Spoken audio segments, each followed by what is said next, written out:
संघर्ष ही जीवन है। नमस्ते दोस्तों, आपका हमारे YouTube चैनल पर स्वागत है। जो मुस्कुरा रहा है उसे दर्द ने पाला होगा, जो चल रहा है उसके पाँव में छाला होगा। बिना संघर्ष के इंसान चमक नहीं सकता, जो जलेगा उसी दिए में उजाला होगा। संघर्ष क्यों बचे संघर्ष से? संघर्ष ही तो जीवन की आत्मा है। जितना कठिन संघर्ष होगा उतनी ही शानदार जीत होगी। एक बार एक किसान भगवान से बहुत ही नाराज हो गया। किसान बहुत मेहनती था, बहुत मेहनत से वह खेतों में अनाज उगाता, उसकी देखभाल करता, पर अक्सर उसकी फसल खराब हो जाती। कभी सूखा पड़ जाता, कभी बाढ़ आ जाती, कभी तेज धूप, कभी आंधी, कोई न कोई कारण बन ही जाता कि उसकी फसल खराब हो जाती। एक दिन वह किसान गुस्से में आसमान की ओर देखकर भगवान से कहा, हे ईश्वर, आपको लोग सर्वज्ञाता मानते हैं कि आप सब जानते हैं, कहते हैं कि आपके इच्छा के बिना एक भी पत्ता नहीं हिलता, पर मुझे तो लगता है कि आप छोटी सी छोटी बात भी नहीं जानते। आपको तो ये भी नहीं पता कि खेती बाड़ी कैसे करते हैं। अगर आप जानते होते तो हर समय जो बाढ़, आंधी और तूफान आते हैं वो कभी नहीं आते। आप नहीं जानते कि कितना नुकसान उठाना पड़ता है हम किसानों को। यदि आप मेरे हाथ में ये शक्ति दे दे कि जैसा मैं चाहूँ वैसा मैं मौज कर दूं, फिर आप देखना मैं अन्न के भंडार लगा दूंगा। भगवान इस किसान के तीखे वाक्य सुनकर मुस्कुरा रहे थे और वह किसान के सामने प्रकट होकर बोले, मैं आज से तुझे ये शक्ति देता हूँ कि तुम अपनी खेतों पर तुम्हारी जैसी इच्छा ही तुम वैसा मौज कर दोगे। मैं बिल्कुल भी दखल नहीं दूंगा, तुम्हारी इच्छा से सब कुछ होगा। किसान बहुत खुश हो गया।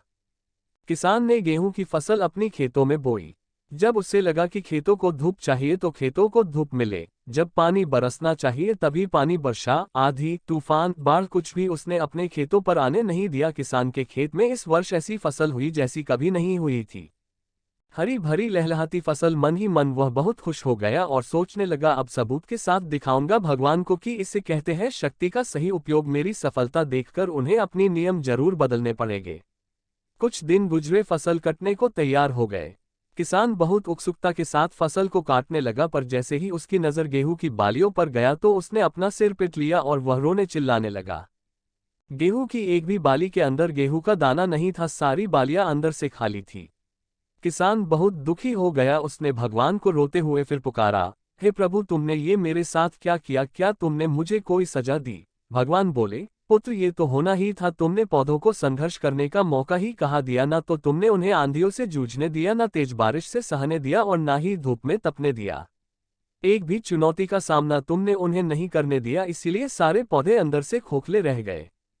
जब आंधी, तूफान, तेज बारिश और धूप पड़ती है तभी ये पौधा अपने अस्तित्व को बचाने के लिए संघर्ष करते हैं, और इसी संघर्ष से एक बल पैदा होता है जिसमें शक्ति होती है, ऊर्जा होती है। और यही ऊर्जा पूर्ति तेरे गेहूं के दानों की तरह जो नहीं फूटी। तूने उन्हें कठिन परिस्थितियों से गुजरने ही नहीं दिया जहां उनके अस्तित्व का जन्म होता। सारे बालियां इसीलिए खाली है, इसमें एक भी गेहूं का दाना इसलिए नहीं है क्योंकि तुमने अपने पौधों को संघर्ष कराया ही नहीं। याद रखिए, स्वर्ण में सवर्णीय आभा तभी आती है जब वह आग में तपने, गलने और हथौड़े से पीटने जैसे संघर्षों से गुजरता है। कोयले का टुकड़ा हीरा तभी बनता है जब वह उच्च दाब और उच्च ताप की मुश्किल परिस्थितियों से गुजरता है। इसी तरह यदि हमारी जिंदगी में कोई संघर्ष ही ना हो, कोई चुनौती ही ना हो, तो हम भी गेहूं की बालियों की तरह खोखले रह जाएंगे, कोई अस्तित्व नहीं होगा हमारा। विपरीत परिस्थितियां, चुनौतियां, समस्याएं हमें और अधिक निखारती है। यदि जीवन में कठिन परिस्थितियां और चुनौतियां आए तो घबराना मत, बल्कि सामना करना। विश्वास करना कि आप और अधिक निखर जाओगे और अधिक मजबूत बन जाओगे। किसी ने कितना सही कहा है, जिंदगी जीना आसान नहीं होता, बिना संघर्ष कोई महान नहीं होता। जब तक ना पड़े हथौड़े की चोट तब तक पत्थर भी भगवान नहीं होता। धन्यवाद पूरा वीडियो देखने के लिए।